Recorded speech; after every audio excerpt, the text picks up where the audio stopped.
में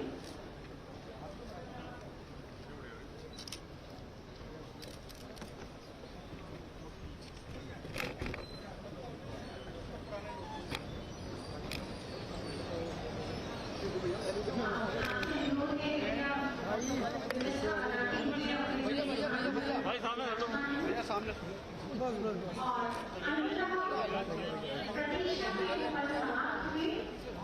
आज अवसर है माननीय मुख्यमंत्री जी का यहाँ लाभार्थियों को उपकरण वितरण किया जाने का, और साथ ही साथ एकमात्र ये लक्ष्य है कि किस प्रकार हम शासन के द्वारा संचालित की जाने वाली विभिन्न कल्याणकारी योजनाओं को जन जन तक पहुंचाएं।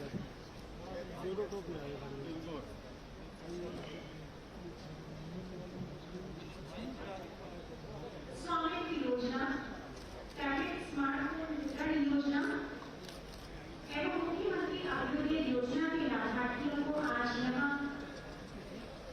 स्मार्टफोन, टैबलेट और कॉलोनी का वितरण कराया जाएगा।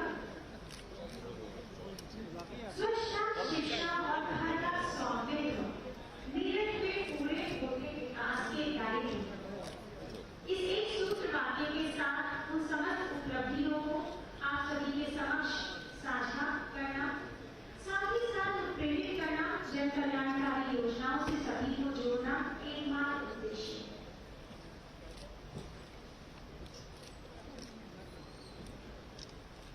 और इस श्रृंखला में मैं सर्वप्रथम मंच पर आमंत्रित करना चाहूंगी माननीय सांसद श्री राजेंद्र अग्रवाल जी को।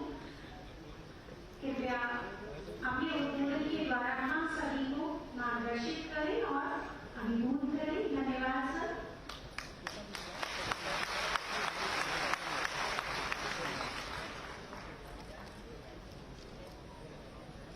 हमारे सभी के श्रद्धेय मार्गदर्शक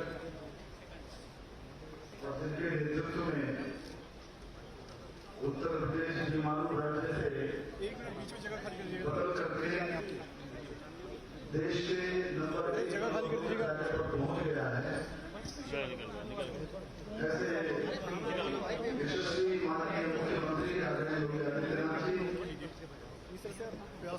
सरकार में हमारे मंत्री आदरणीय संजीव बालियान जी, प्रदेश सरकार के वरिष्ठ मंत्री आदरणीय नंद गोपाल नंदी जी, श्री सोमेंद्र तोमर जी, श्री नरेंद्र कश्यप जी, हमारे प्रदेश सरकार के मंत्री श्री कुंवर विजय सिंह, हमारे आदरणीय सांसद श्री विजयपाल सिंह तोमर जी,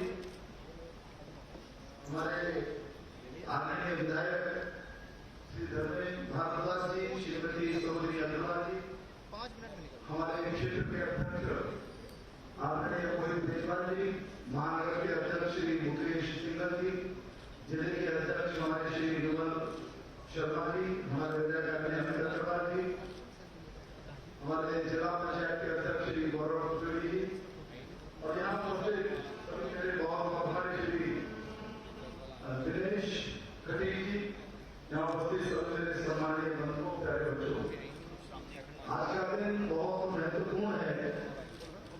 घरौनी प्रदान करने का आज दिन है। पहले भी वो प्रदान की जा चुकी है, उसके कारण से हमारे ग्रामीण क्षेत्र में जो स्वाभिमान का भाव, का भ्रम का भाव, स्वामित्व का भाव जो निर्माण हुआ है, वो अद्भुत है और संपूर्ण ग्रामीण क्षेत्र के विकास की दृष्टि से बहुत महत्वपूर्ण है। इसी प्रकार से बच्चों को निरंतर टैबलेट्स बांटे जा रहे हैं। आज माननीय मुख्यमंत्री जी लक्ष्यों से वो प्राप्त होगा।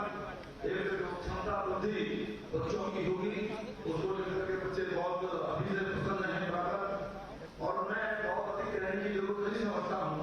पूरे प्रदेश के अंदर जो पिछले 5 वर्षों के कार्यकाल में परिवर्तन आया है, वो सर्वत्र दिखाई देता है। चाहे वो विकास का काम हो, विकास के अंदर भी किसी भी क्षेत्र का काम हो, एक सर्वतोमुखी विकास पूरे प्रदेश का हुआ है। किसानों का हो, गांवों का हो, शहरों का हो, उद्योग पर चर्चा करें तो उसमें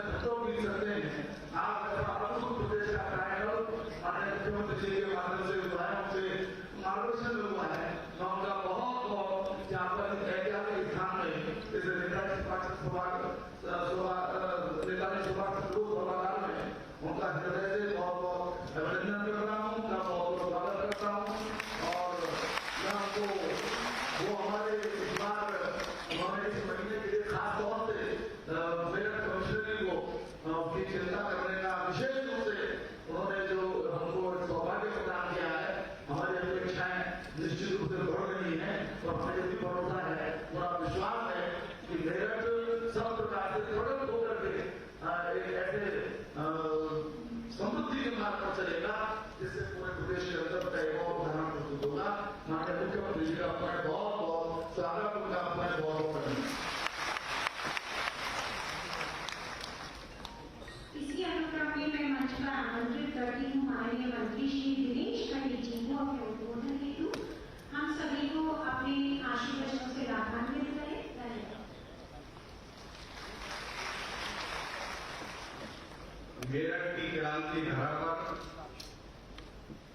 भारत के सबसे बड़े राज्य उत्तर प्रदेश के मुख्यमंत्री आदरणीय श्री योगी आदित्यनाथ जी, हमारे केंद्रीय मंत्री डॉक्टर संजीव बालियान जी, मेरठ हापुड़ लोकसभा के माननीय सांसद राजेंद्र अग्रवाल जी, मेरे साथी मंत्री डॉक्टर सोमेंद्र तोमर जी, साथी मंत्री ब्रजेश जी, पश्चिम के हमारे आदरणीय अध्यक्ष मोहित बेनीवाल जी, हमारे राज्यसभा के सांसद विजयपाल तोमर जी, हमारे साथी मंत्री कश्यप जी, हमारे कैबिनेट मंत्री जो इस जिले के प्रभारी भी हैं नंदी जी और अश्विनी त्यागी जी, अमित अग्रवाल जी, सरोजनी अग्रवाल जी और सम्मानित मंच चंद्रमोहन जी, भारद्वाज जी, हमारी डीसी महोदय और ये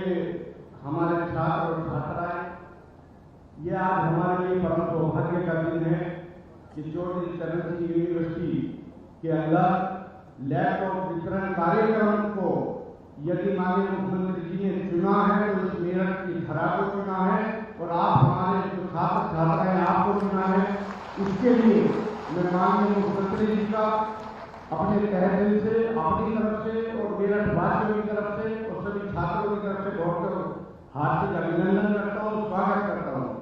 माननीय मुख्यमंत्री जी, जो आपने मेरठ को एक नई दिशा देने का काम किया है, जो सभी वर्ग, चाहे वो पिछड़े हो, अति पिछड़े हो, अनुसूचित जाति के लोग हो, कोई धर्म हो, कोई जाति हो, बिना भेदभाव के ये छात्र और छात्राएं जो हमारे आने वाले देश का भविष्य है, उनको आज टैबलेट वितरण करने का कार्यक्रम जो आपने यहाँ पर दिया है, मैं उसके लिए आपका तहे दिल से धन्यवाद करता हूँ, आभार करता हूँ और अपनी वाणी को विराम देता हूँ। जय हिंद, जय भारत, वंदे मातरम।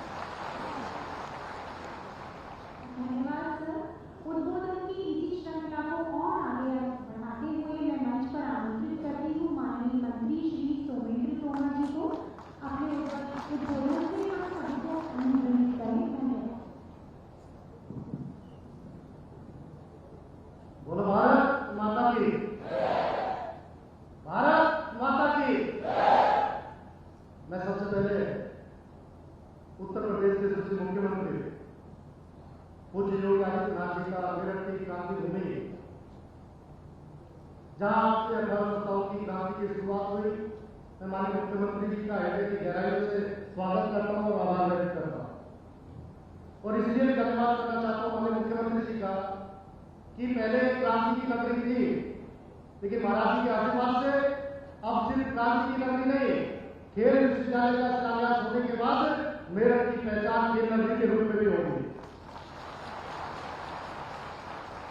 मैं मंच पर हमारे केंद्रीय मंत्री आदरणीय डॉक्टर संजीव बालियान जी, हमारे मंडल के माननीय मंत्री जी आदरणीय नंदी जी, नरेंद्र कश्यप जी, आदरणीय ब्रजेश जी, हमारे साथी मंत्री भाई दिनेश खन्ना जी, हमारे क्षेत्रीय अध्यक्ष भाई मोहित बेनीवाल जी, आदरणीय सांसद जी माननीय राजेंद्र अग्रवाल जी, माननीय विजयपाल तोमर जी, हमारे आदरणीय अश्विनी त्यागी जी, आदरणीय अमित अग्रवाल जी, जिला पंचायत के प्रथम नागरिक माननीय गौरव कुचेड़ी जी, और विश्वविद्यालय परिवार की मुखिया डॉक्टर संगीता शुक्ला जी, आदरणीय धर्मेंद्र भागवत जी, सभी सम्मानित मंच, मैं सभी का स्वागत करते हुए बड़े आज का विषय है हम लोग के लिए कि माननीय मुख्यमंत्री जी, मेरठ जो पश्चिमी उत्तर प्रदेश की राजधानी के रूप में जानी जाती है, आज विकास के क्षेत्र में आजादी के बाद पहले ऐसे मुख्यमंत्री जिनका केंद्र राजनीतिक रूप से और विकास के क्षेत्र में आप पूरी तरह से पश्चिमी उत्तर प्रदेश और मेरठ को केंद्रित करते हैं। और मुझे विश्वास है कि आजादी के बाद 2017 के बाद जिस तेजी के साथ विकास मेरठ और पश्चिमी उत्तर प्रदेश में हुआ है, सब आपके आशीर्वाद के कारण हुआ है। नहीं तो हम लोग को याद है कि वो 2017 से पहले जो मेरठ की पहचान थी, मेरठ को एक दंगों के शहर के रूप में, चाहे पशुओं का मेला हो चाहे नायकों का मेला हो, लेकिन मैं महाराज जी आपका धन्यवाद करना चाहूंगा कि आज उत्तर प्रदेश जो पहले विमान राज्य के रूप में देखा जाता था, आज उत्तर प्रदेश पूरे देश के अंदर एक पहचान है कि यदि किसी को भी व्यापार लगाना है तो उत्तर प्रदेश के अंदर वो छूटता है। और मुझे खुशी है कि माननीय मुख्यमंत्री जी के नेतृत्व में 44 क्षेत्र ऐसे हैं जिनमें उत्तर प्रदेश आज नंबर 1 पर है। आज देश की दूसरी अर्थव्यवस्था हमारा उत्तर प्रदेश बनकर उभरा है। और मुझे लगता है जब 2017 में सरकार बनी तो मैंने माननीय मुख्यमंत्री से निवेदन किया कि महाराज जी सबसे ज्यादा खिलाड़ी हमारे पश्चिमी उत्तर प्रदेश से जाते हैं। तो मुझे खुशी है कि महाराज जी के आशीर्वाद से मेरठ के अंदर खेल विश्वविद्यालय का शिलान्यास माननीय मुख्यमंत्री जी के आशीर्वाद से मेरठ के अंदर हुआ। आज मेरठ आगे बढ़ रहा है तो सिर्फ माननीय मुख्यमंत्री जी के आशीर्वाद से। और हमें खुशी है कि आज देश के अंदर कहीं भी जब कहीं दंगा होता है, कहीं भी किसी मुख्यमंत्री की बात होती है तो देश में नंबर 1 यदि किसी मुख्यमंत्री की बात होती है तो पूज्य योगी आदित्यनाथ जी की बात होती है। मैं महाराज जी, क्योंकि यहीं से मैंने इसी मन से सबसे पहले बोलना शुरू किया था, ये मेरी क्रमबंदी भी है क्योंकि यहीं से मैंने छात्र राजनीति की शुरुआत की और आज अपने परिवार के सामने आपके सामने बोलने का मुझे अवसर मिला। तो मैं आपके आशीर्वाद के कारण प्रयास यही है कि आपके नेतृत्व में हम लोग मेरठ को जो असली पहचान मिलनी चाहिए थी वो आपके आशीर्वाद से मिलेगी, क्योंकि यहाँ गोपाल धरती पूजन बाबा साहब हो या माता जी वाल्मीकि हो या भगोरी में हमारे वो शहीद जिन्होंने शहादत देकर 1857 की क्रांति करी, मैं पुनः महाराज जी का आशीर्वाद और महाराज जी के नेतृत्व में ये उत्तर प्रदेश इसी तरह से आगे बढ़ता रहे। बहुत बहुत धन्यवाद। जय हिंद, जय भारत। धन्यवाद श्रीमन। और इसी के पश्चात आज का यह कार्यक्रम स्वच्छता, शिक्षा और घर का स्वामित्व मेरठ में पूरे होते विकास के दायरे। इस सूत्र वाक्य के साथ आज अत्यंत गर्व और गौरव का विषय है कि मुख्यमंत्री अभ्युदय योजना स्वामी विवेकानंद युवा सशक्तिकरण योजना के अंतर्गत टैबलेट वितरण और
सुश्री शिवानी, पिता का नाम श्री गुरुदेव सिंह, सुश्री लविशी जैन, लोकेश कुमार जैन पिता का नाम, और इसी के साथ मुख्यमंत्री अभ्युदय योजना के अंतर्गत सुश्री मीनाक्षी राठी।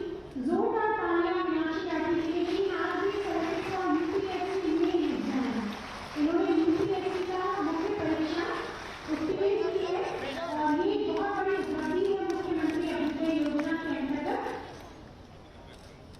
सुश्री मीनाक्षी राठी। इसी श्रृंखला में स्मार्टफोन प्राप्त करने वाले लाभार्थियों की सूची के अंतर्गत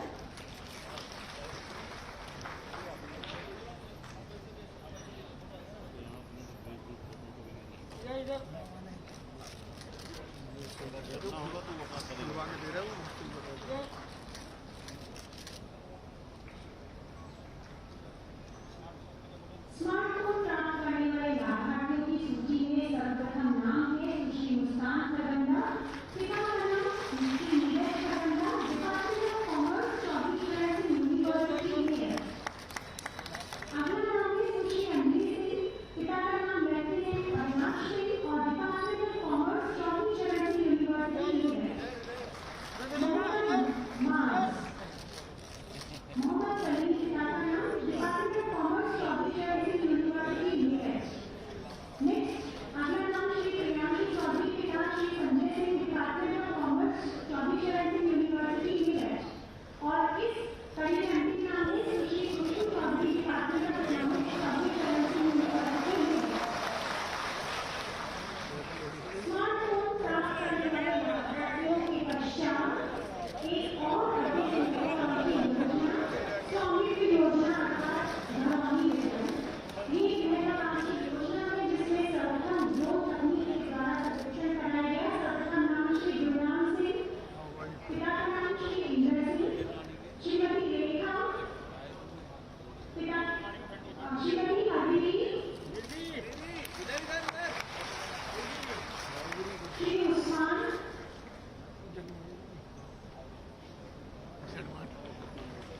श्री उस्मान जी, ये भी हमारे वो लाभार्थी जिनको चयन किया गया था टैबलेट, स्मार्टफोन और घरौनी के लिए।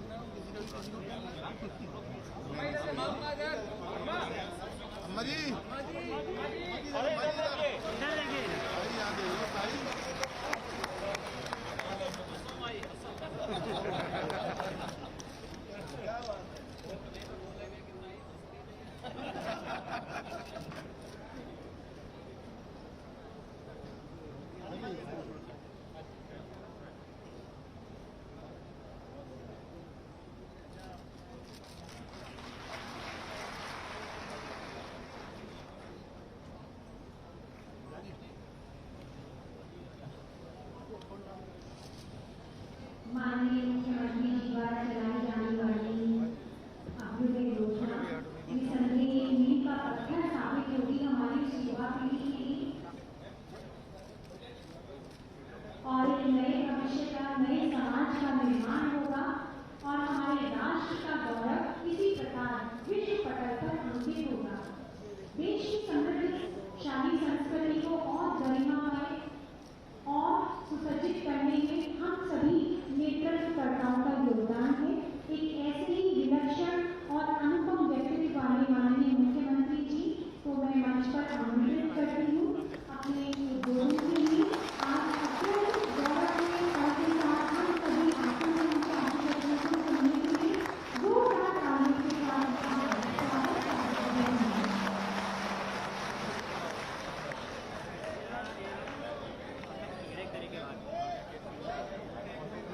आज के समारोह के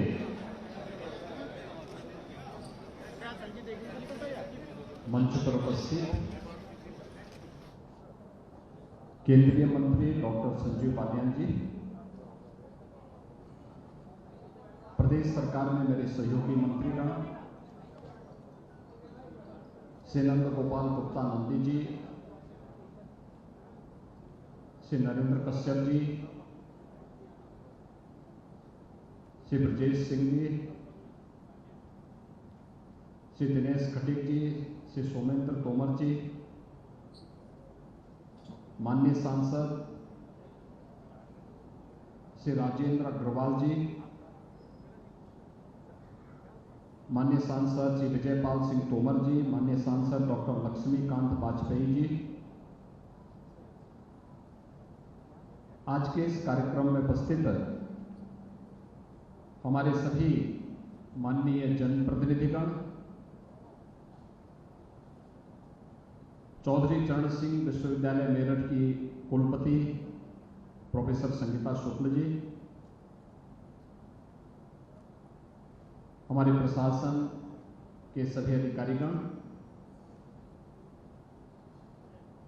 आज के इस समारोह में उपस्थित प्रधानमंत्री स्वामित्व योजना के सभी लाभार्थीगण, स्वामी विवेकानंद सशक्तिकरण अभियान और अभ्युदय मुख्यमंत्री अभ्युदय योजना के सभी यहाँ पर उपस्थित लाभार्थीगण और उपस्थित सभी भाइयों बहनों, ये मेरा सौभाग्य है कि आज मुझे भारत के इतिहास की आधारभूमि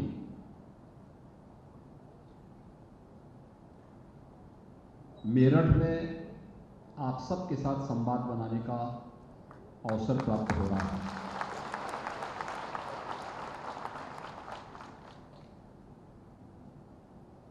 मेरठ, इसकी अपनी पौराणिक और ऐतिहासिक पहचान है।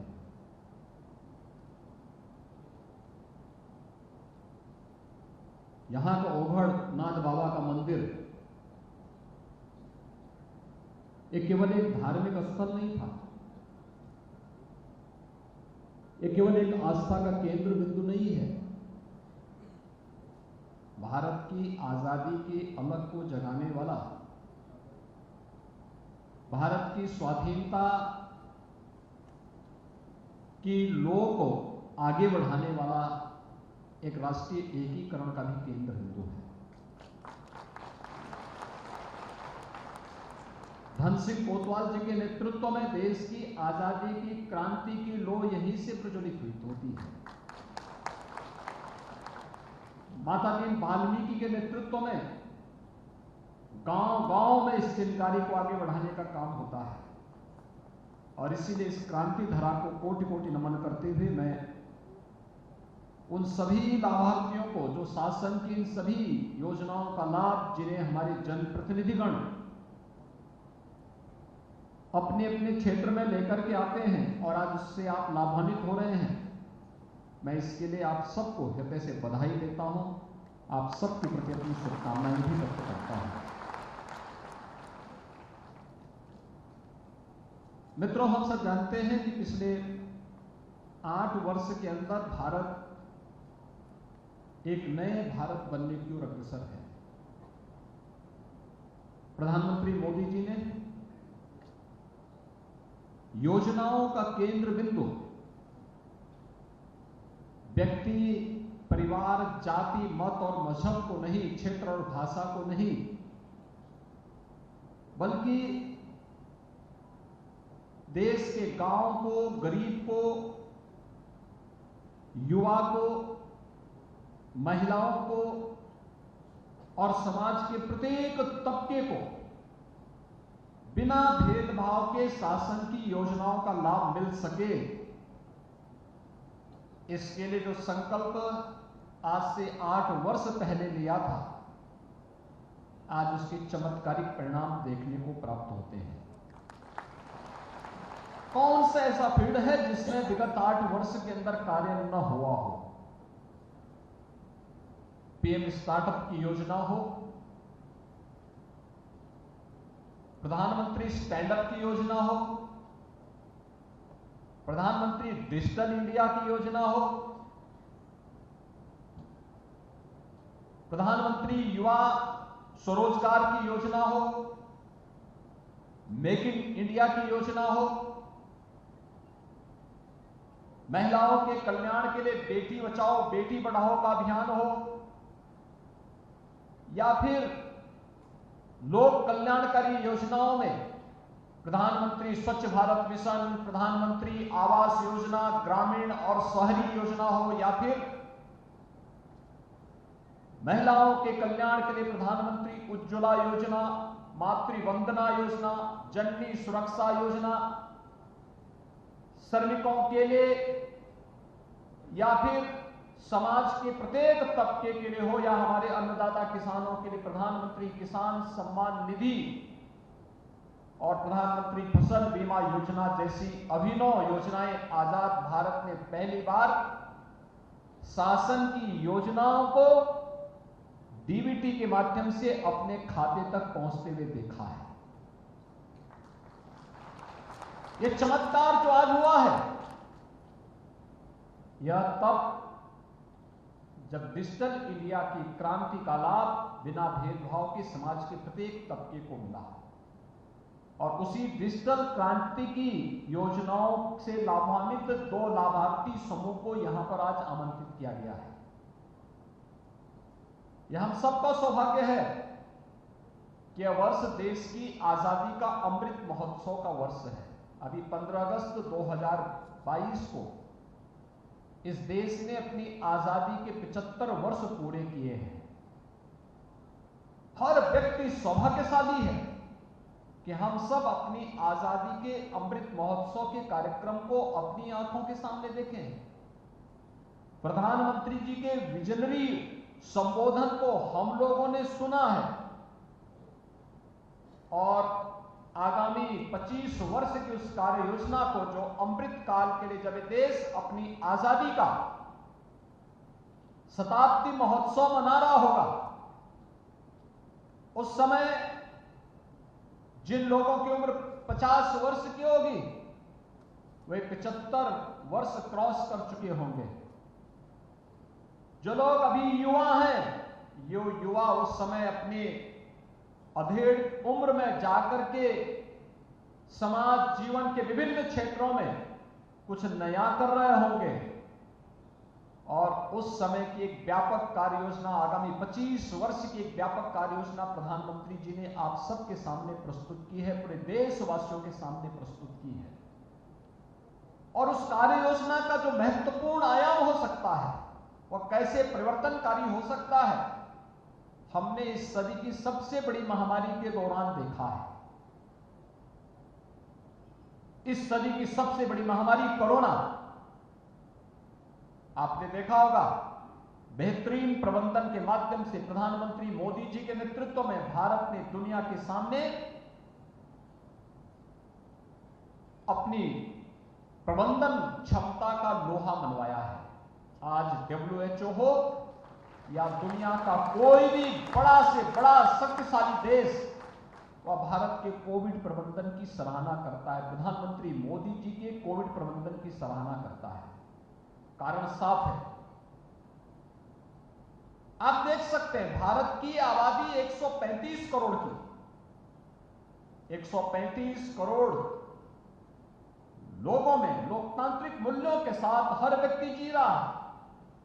अभिव्यक्ति की स्वतंत्रता है, मौलिक अधिकारों की स्वतंत्रता है, हर व्यक्ति को अपने मौलिक अधिकारों के साथ जीने, बोलने, आचरण करने की पूरी स्वतंत्रता है भारत के अंदर। और उस सब के बावजूद कोविड प्रबंधन में आपने देखा होगा कि भारत के 135 करोड़ लोगों ने जिस राष्ट्रीय अनुशासन का परिचय इस दौरान दिया, उसका परिणाम बेहतर कोविड प्रबंधन के रूप में देश के सामने देखने को मिला। यह बेहतरीन कोविड प्रबंधन इसी रूप में था। प्रधानमंत्री मोदी जी के नेतृत्व में प्रधानमंत्री जी ने कहा जनता कर्फ्यू रहेगा, पूरा देश जनता कर्फ्यू के साथ जुड़ा है। पार्टियां अलग अलग राज्यों में अलग अलग दलों की सरकारें हो सकती हैं,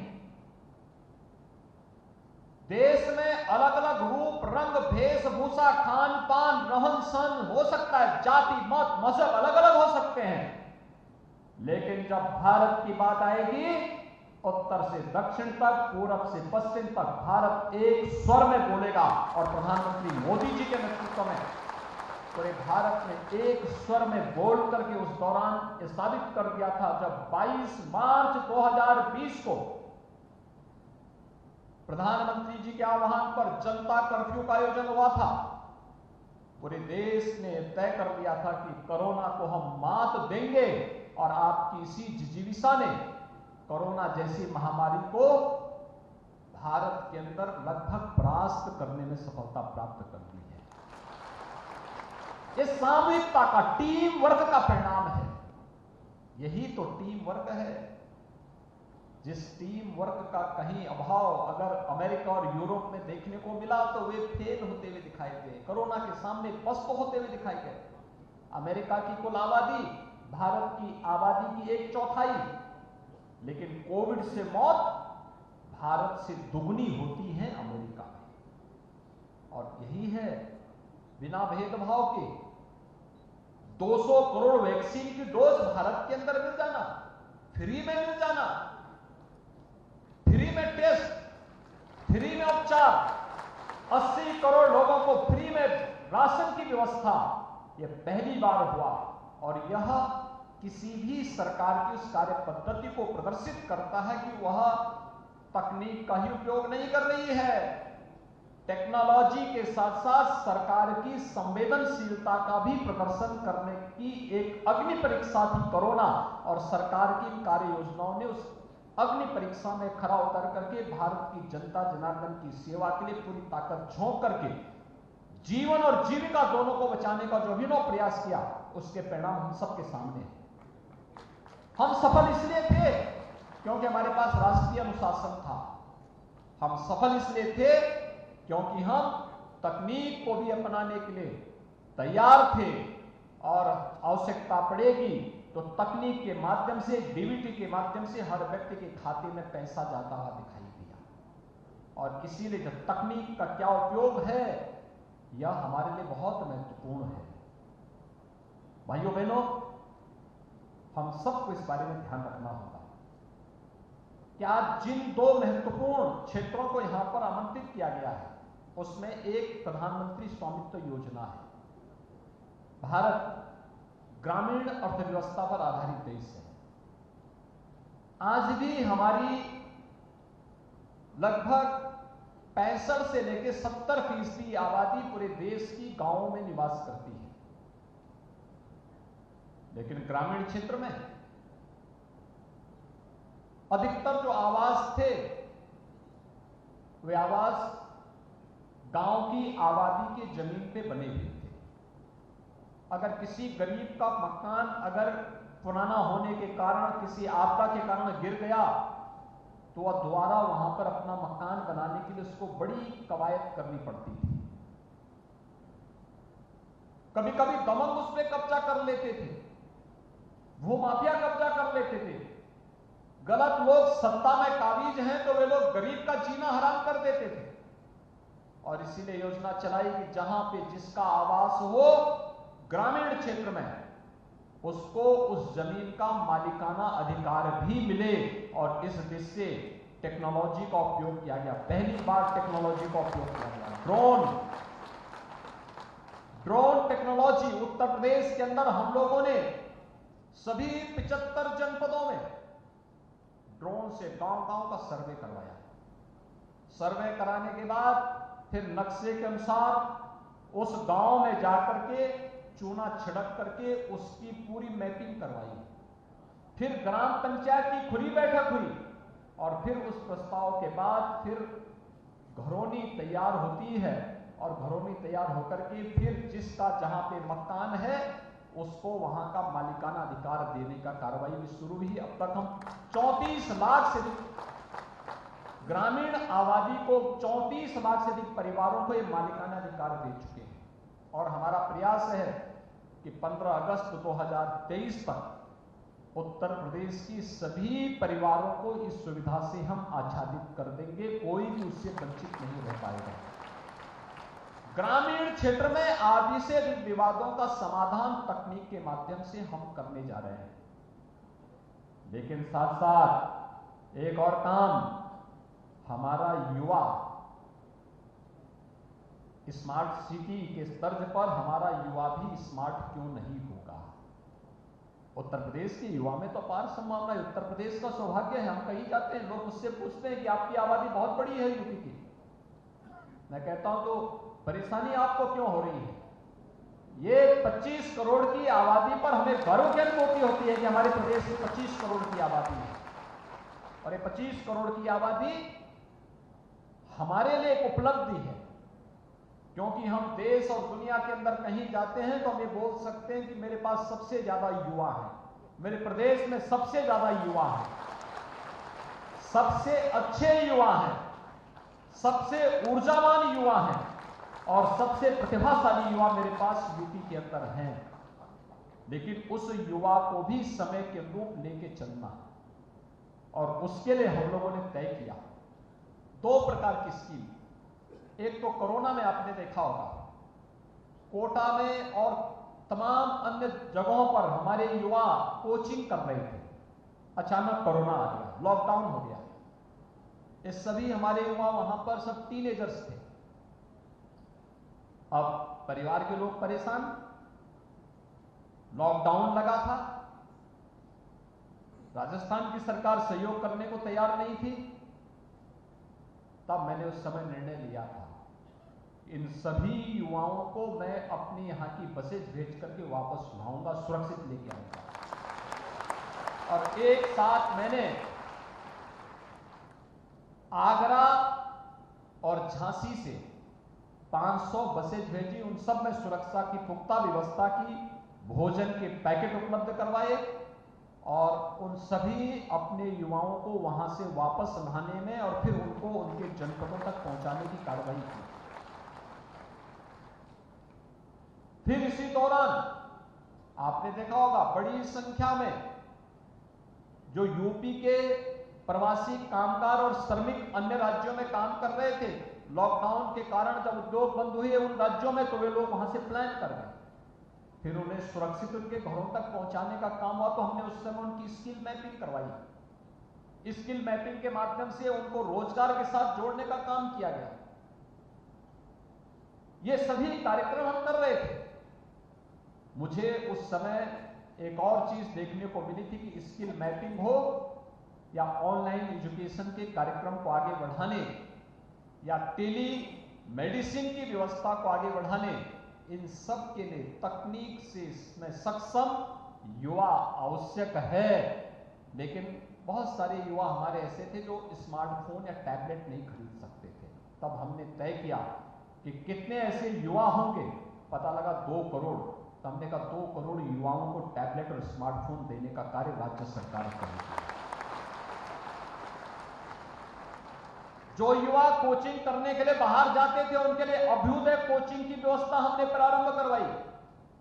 अभ्युदय कोचिंग, जिसमें हमारे युवा अधिकारीगण जो आईएएस में आईएएस बन चुका है, आईपीएस बन चुका है, पीसीएस का अधिकारी जनपद में तैनात है, पीपीएस का अधिकारी जनपद में तैनात है, चिकित्सा अधिकारी के रूप में किसी जनपद में तैनात है, इंजीनियर में अपनी डिग्री लेने के बाद सफलतापूर्वक शासन की किसी योजना के साथ सफलतापूर्वक शासकीय सेवा में आने के बाद इंजीनियर में अपनी इंजीनियरिंग सेवा में अपनी सेवा दे रहा है, या किसी भी सेवा में, ऐसे लोगों की टीम बना करके हम लोगों ने कहा कि आप लोग दोनों फिजिकली भी और वर्चुअली भी दोनों प्रकार की कोचिंग चलेगी और उसको हम निःशुल्क करेंगे प्रदेश के युवाओं के लिए। और आज मुझे बताते हुए प्रसन्नता है, अभ्युदय कोचिंग प्रदेश के अंदर सभी 75 जनपदों में या तो प्रारंभ हो चुकी है या होने जा रही है। कमिश्नरी मुख्यालय पे हम लोग कोविड के दौरान ही प्रारंभ कर चुके थे, लेकिन बाकी शेष जनपदों में हम लोगों ने प्रारंभ की। और आज अभ्युदय योजना से जुड़े हुए जो लाभार्थी हैं, जो कोचिंग की ट्रेनिंग ले रहे हैं, कोई नीट की, कोई IIT जेईई की, कोई PCS की, कोई PPS की, कोई UPSC की तैयारी कर रहा है, कोई NDA की तैयारी कर रहा है, ऐसे युवाओं में से 300 को आज यहां पे टैबलेट उपलब्ध करवाने की कार्रवाई संपन्न होने जा रही है। लेकिन साथ साथ हमारे विश्वविद्यालयों, महाविद्यालयों, तकनीकी संस्थानों, नर्सिंग, मेडिकल या फिर फार्मेसी से जुड़े हुए संस्थानों में भी जो बच्चे अध्ययन कर रहे हैं, उन युवाओं को भी टैबलेट और स्मार्टफोन देने के लिए 732 ऐसे युवाओं को भी आज यहां पर टैबलेट और स्मार्टफोन उपलब्ध करवाने की कार्रवाई संपन्न की जा रही है। जो अभी यहां पर कुछ को सांकेतिक रूप से मैंने इस मंच पे अपने जनप्रतिनिधियों के साथ उपलब्ध करवाया है, शेष उनको उनके स्थान पर मिलेगा। प्रशासन ने उसकी व्यवस्था की होगी। इसके लिए हम लोगों ने इंफोसिस और तमाम अन्य प्रतिष्ठित संस्थाओं के साथ MOU किया है कि वे एक प्रोग्राम और कार्यक्रम के साथ इन सभी युवाओं को जोड़ेंगे, जिससे ये लोग अपने उज्जवल भविष्य के साथ अपनी तकनीकी सक्षमता का लाभ समाज को दे सकें, अपनी वर्तमान और भावी पीढ़ी को दे सकें। और उस कार्यक्रम को लेकर के हम तेजी के साथ आगे बढ़ रहे हैं। आज हम सब एक नए भारत की ओर अग्रसर हैं। हम सबकी जिम्मेदारी बनती है, जो प्रधानमंत्री जी ने पंच प्रण का एक संकल्प पूरे देशवासियों को दिलवाया है आजादी के अमृत महोत्सव वर्ष के अवसर पर, वो हम सब के लिए अत्यंत महत्वपूर्ण है। और मुझे लगता है सबसे पहला दायित्व तो हम सबका बनता है कि अगर हमें अपने देश को दुनिया की एक बड़ी ताकत बनानी है, उसकी पहली शर्त होगी कि हम अपने अपने कार्य क्षेत्र में अपने अपने कर्तव्यों का ईमानदारी पूर्वक निर्वहन करें। कार्य कोई छोटा नहीं, कोई बड़ा नहीं, जो जिस क्षेत्र में काम कर रहा है पूरी ईमानदारी के साथ, पूरी प्रतिबद्धता के साथ अगर वह कार्य करने लग जाएगा, कोई कारण नहीं कि उसमें सफलता न प्राप्त हो। आज मैं यहां आया था, मेरठ मंडल की समीक्षा बैठक में माननीय जनप्रतिनिधियों के साथ कर रहा था। हम लोगों ने कमिश्नरी स्तर की समीक्षा बैठक लेने के बाद मैंने जिले से कहा कि भाई आपने कोई ऐसा नवाचार किया हो जो जनता के कल्याण के लिए हो, विकास के लिए हो, निवेश के लिए हो, कुछ तो आप बताइए। और आप आश्चर्य करेंगे, हर एक जनपद ने कुछ ना कुछ नया बनाया, कुछ ना कुछ नया दिया। अक्सर होता क्या है, हम लोग दूसरों की कार्य पद्धति पर प्रश्न खड़ा करते हैं और प्रश्न खड़ा करते करते हम स्वयं भी नकारात्मक हो जाते हैं और हमारी जो सकारात्मक ऊर्जा होती है वो एक नकारात्मक दिशा में बहने लगती है। अगर हम अपनी ऊर्जा को केंद्रित करते हुए एक सकारात्मक भाव के साथ कार्य करना प्रारंभ करेंगे तो याद रखना, हमारे भारतीय मनीषा ने कहा कि अयोग्यो पुरुषो नास्ति योजकः तत्र दुर्लभः। अयोग्य कोई पुरुष नहीं होता, कोई व्यक्ति अयोग्य नहीं होता है। एक योग्य योजक की आवश्यकता है। योजक मिले, ये वही भारत था 14 के पहले अविश्वास से भरा हुआ था। आंदोलन हो रहे थे, लोगों में सरकार से विश्वास हट गया था। 2017 के पहले उत्तर प्रदेश के अंदर जगह जगह दंगे होते थे, अव्यवस्था थी, अराजकता थी, गुंडागिर्दी थी, बेटियां स्कूल नहीं जा पाती थी। आज वही भारत है, दुनिया को नेतृत्व देने की सामर्थ्य रख रहा है। दुनिया के अंदर कहीं संकट आता है, भारत की तरफ दुनिया आशा भरी निगाहों से देखता है। यह वही उत्तर प्रदेश है जिसके बारे में लोगों की धारणा बन गई थी, उत्तर प्रदेश कुछ नहीं कर सकता, यहां विकास की सोच नहीं। आज उत्तर प्रदेश निवेश के सबसे अच्छे गंतव्य के रूप में, अगर देश के अंदर 3 राज्यों में निवेश करना होगा तो उसमें से उत्तर प्रदेश एक होगा। दुनिया का कोई निवेशक आना चाहेगा तो उसके लिए उत्तर प्रदेश एक गंतव्य होगा, क्योंकि उस प्रकार का माहौल है। आज उत्तर प्रदेश की कानून व्यवस्था देश के अंदर नजीर मानी जा रही है। हमने अन्याय नहीं किया, लेकिन केवल कहा कि भाई अपराध और अपराधियों के लिए जीरो टॉलरेंस के तहत हम कार्रवाई करेंगे, किसी को छूट नहीं देंगे, अराजकता फैलाने की छूट किसी को नहीं, न्याय सबको, लेकिन कानून के साथ खिलवाड़ करने की छूट किसी को नहीं। और बिना किसी भेदभाव के जब सरकार अपनी कार्रवाई को आगे बढ़ाई, आज परिणाम सबके सामने। उत्तर प्रदेश के बारे में लोग की धारणा बदली। उत्तर प्रदेश जिसके बारे में कहा जाता है बीमारू राज्य है, आज देश की दूसरी अर्थव्यवस्था बनने की ओर अग्रसर है। और मैं कहता हूं, जिस दिशा में आज हमारा युवा, हमारा अन्नदाता किसान, हमारी माताएं बहनें, हमारा उद्यमी जा रहा है, कोई देर नहीं लगेगी उत्तर प्रदेश को नंबर 1 की अर्थव्यवस्था बनने में, कोई देर नहीं लगने वाली है। अगर 5 वर्ष में उत्तर प्रदेश की अर्थव्यवस्था को दुगना करने में हमें सफलता प्राप्त हुई और उत्तर प्रदेश की आय को दुगना करने में सफलता प्राप्त हुई, कोरोना जैसी महामारी के बावजूद कोई कारण नहीं कि अगले 5 वर्ष में हम उत्तर प्रदेश की अर्थव्यवस्था को 4 गुना न कर दें और प्रधानमंत्री मोदी जी के अनुसार उनके संकल्पों के साथ जुड़ते हुए $1 ट्रिलियन की इकोनॉमी उत्तर प्रदेश न बन जाए, इसमें कोई संदेह नहीं होना चाहिए। लेकिन इसके लिए हर व्यक्ति को प्रयास करना होगा, एक सकारात्मक भाव के साथ आगे बढ़ना पड़ेगा। किसानों के मसीहा चौधरी चरण सिंह जी के नाम पे विश्वविद्यालय है।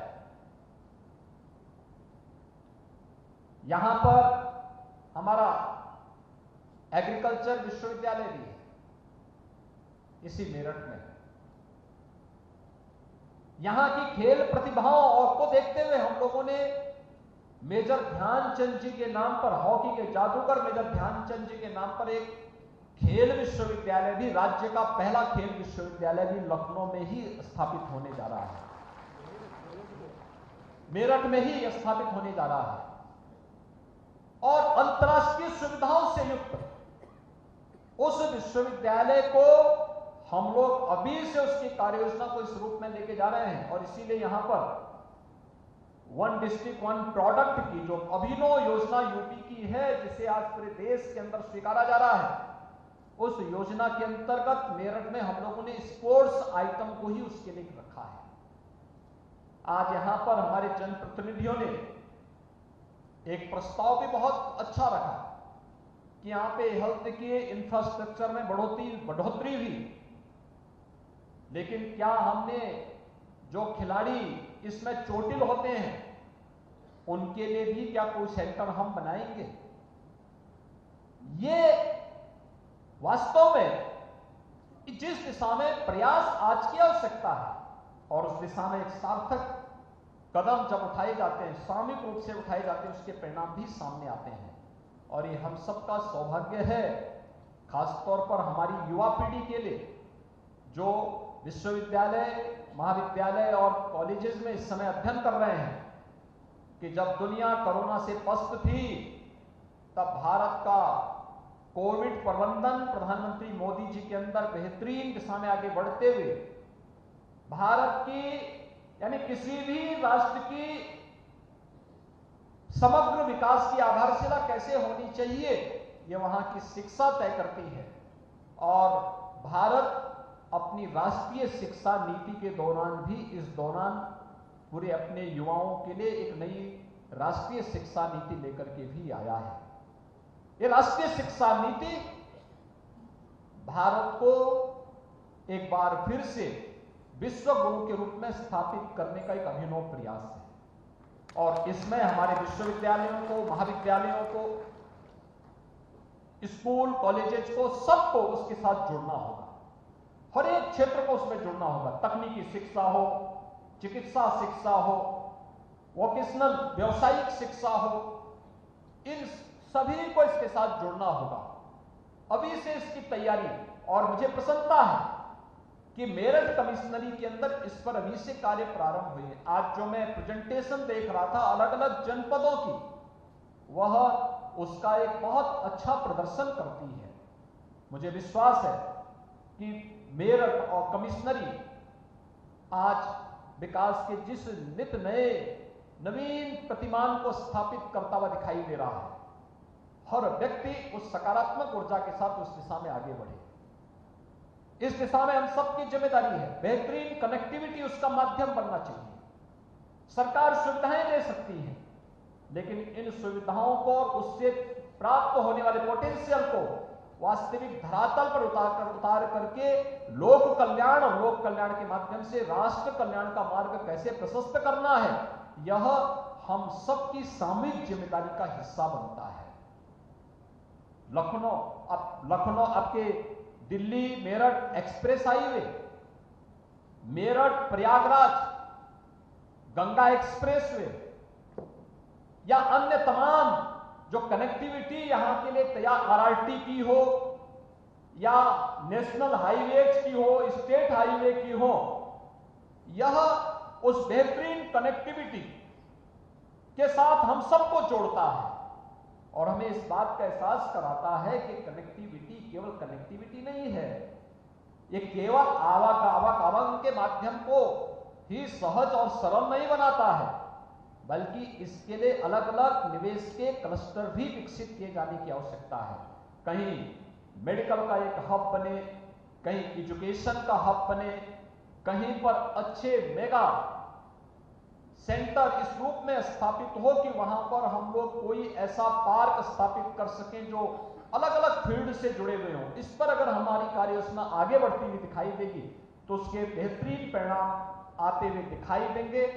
आज के इस अवसर पर मैं आपका आह्वान करूंगा कि आजादी के अमृत महोत्सव के इस कार्यक्रम के साथ जब हम 2023 तक 15 अगस्त 2023 तक इस कार्यक्रम के साथ जुड़ेंगे, मैं यहां के उन सभी क्रांतिकारियों को, जिन क्रांतिकारियों के कारण आज देश आजादी के इस उत्साहपूर्ण उमंगपूर्ण माहौल में हम सबको जीने की एक अवसर देता है, उन सबको नमन करते हुए उन्हें विनम्र श्रद्धांजलि अर्पित करता हूं। मेरठ की इस क्रांति धरा को कोटि कोटि नमन करता हूं। बाबा ओगटनाथ के इस पावन धरा को नमन करता हूं। भारत के इतिहास की आधारभूमि को अगर हम लोग मेरठ को विस्मृत कर देंगे तो फिर भारत का इतिहास भी डगमगाता हुआ दिखाई देगा, क्योंकि हस्तिनापुर तो फिर गायब होगा।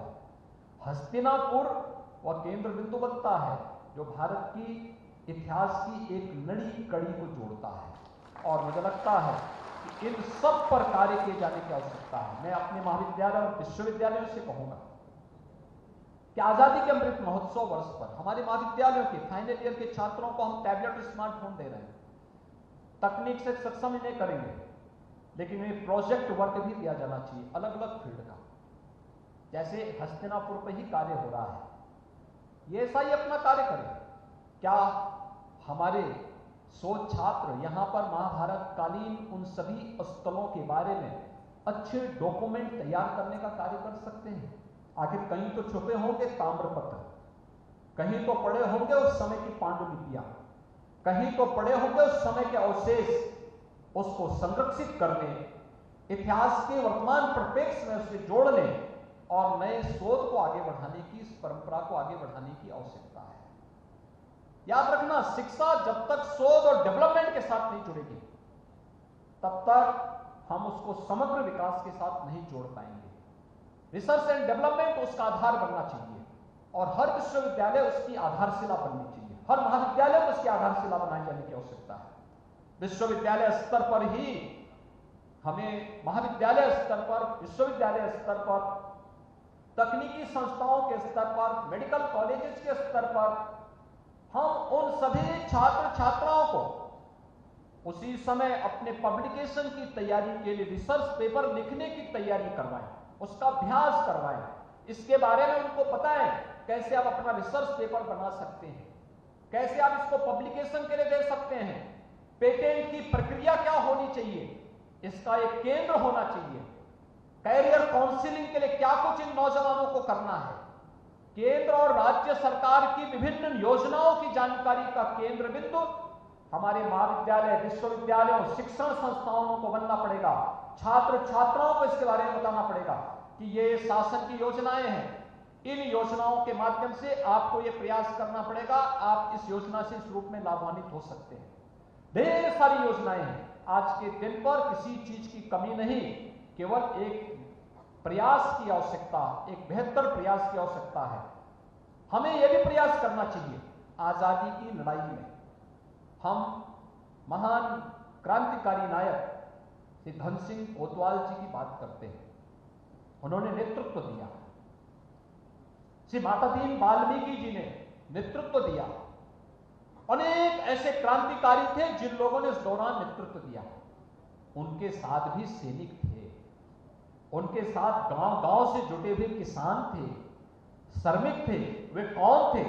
कौन ढूंढेगा उनके नाम को? जिन गांवों के थे, अगर उन गांवों में हम उनको ढूंढ करके उनके डॉक्यूमेंट तैयार करके और फिर उन गांवों में ही उनके स्मारक बनाने की कार्रवाई को आगे बढ़ा सकेंगे, कितनी बेहतरीन स्थिति हो सकती है। हम मेरठ में स्पोर्ट्स यूनिवर्सिटी दे रहे हैं, क्या इतने भर से काम चलेगा?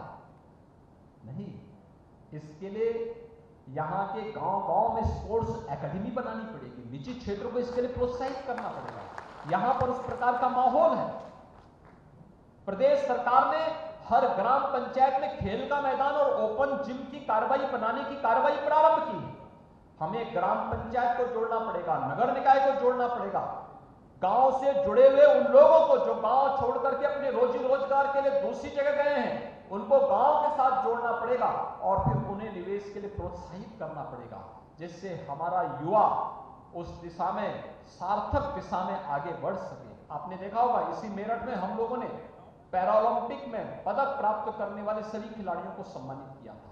आज खेल दुनिया के अंदर जब भारत का खिलाड़ी भारत के लिए पदक जीतता है तो भारत की 135 करोड़ जनता की दुआ उसके साथ जुड़ती हुई दिखाई देती है। और ये पोटेंशियल आपके पास है, इस दिशा में हमें प्रयास करना पड़ेगा। जब ये गांव गांव में खेल अकादमी बनेगी, गांव गांव में खेल के मैदान और गांव गांव में जिम बनेंगे, हमारा युवा वहां पर अपनी नियमित प्रैक्टिस करता हुआ दिखाई देगा। तब ये नशे के सौदागर उसके जीवन के साथ खिलवाड़ नहीं कर पाएंगे। नशे के खिलाफ जो अभियान चल रहा है, इस अभियान में समाज के प्रत्येक तबके को अपनी भागीदारी बनानी पड़ेगी, क्योंकि ये युवाओं के साथ साथ देश को बचाने का अभियान है। जहरीली शराब हो, किसी भी प्रकार के ड्रग के माध्यम से युवा पीढ़ी को बर्बाद करने की उस साजिश को हमें सख्ती के साथ उसके खिलाफ एक अभियान को आगे बढ़ाना पड़ेगा। और इसलिए मैं चाहूंगा कि हमारा युवा उस अभियान का हिस्सा बने, जिसमें किसी भी प्रकार के नशे के खिलाफ हम सबको सामूहिक रूप से मिलकर के लड़ना होगा। प्रशासन अपनी जिम्मेदारियों का निर्वहन करेगा, और मैं भी बोल रहा हूं कि नशे के अवैध कारोबार में जो भी लगा होगा, हम लोग अभी उसको चिन्हित कर रहे हैं, उसकी पूरी प्रॉपर्टी को जब्त करने की कार्रवाई और उसके खिलाफ सगीन राष्ट्रीय अपराध में उसे अपराधी की तरह सजा दिलाने की कार्रवाई भी सरकार करेगी, अगर कोई युवा पीढ़ी के जीवन के साथ खिलवाड़ करेगा तो। मैं आज के इस अवसर पर एक बार फिर से आप सभी यहां पर लाभार्थियों को, जिन्हें घरौनी का आज लाभ प्राप्त हो रहा है, प्रधानमंत्री मोदी जी के कारण आज आपको अपने जहां पर पुश्तैनी मकान था, न जाने कितनी पीढ़ियां चली गई, आज आपको उस मकान का मालिकाना अधिकार मिल गया है। मालिकाना अधिकार का मतलब, अब आप चाहेंगे तो उस जमीन के माध्यम से बैंक में मॉर्गेज करते हुए आप उसके माध्यम से बैंक से लोन ले सकते हैं और अपने नया कारोबार को भी आगे बढ़ा सकते हैं। यह सुविधा आपको अब वहां मिल जाएगी। ऐसे ही युवाओं के लिए, जिन्हें अभ्युदय योजना के अंतर्गत कोचिंग करना है, स्मार्टफोन के माध्यम से ऑनलाइन कोचिंग की सुविधा इस स्मार्ट टैबलेट के माध्यम से उन्हें प्राप्त हो जाएगी। फिजिकली भी और वर्चुअली भी दोनों प्रकार से जुड़ने का अवसर प्राप्त होगा। हमारे विभिन्न संस्थाओं के छात्र छात्राओं को, जिन्हें आज स्मार्टफोन और टैबलेट उपलब्ध हुआ है, इन सबको भी मैं बधाई देता हूं कि ये अब बेहतरीन तरीके से ऑनलाइन एजुकेशन के साथ जुड़ करके अपनी तैयारियों को आगे बढ़ाने का कार्य करेंगे। या अभ्युदय कोचिंग के साथ भी जुड़ सकते हैं। और जो राष्ट्रीय शिक्षा नीति आई है, वो राष्ट्रीय शिक्षा नीति आपको तमाम प्रकार से इस सुविधा के साथ जोड़ने का एक नया अवसर भी देगी। यह हम सबकी सामूहिक जिम्मेदारी है। मुझे पूरा विश्वास है कि प्रधानमंत्री मोदी जी के नेतृत्व में हम सभी लोग मिलकर के एक नए भारत के निर्माण के लिए मिलकर के प्रयास करेंगे और इस दिशा में नए भारत के, नए उत्तर प्रदेश के लिए आप सबका आह्वान करते हुए आप सबका मैं हृदय से अभिनंदन करता हूं। आप सबको हृदय से बधाई देते अपनी वाणी को विराम देता हूं। धन्यवाद। जय हिंद। धन्यवाद।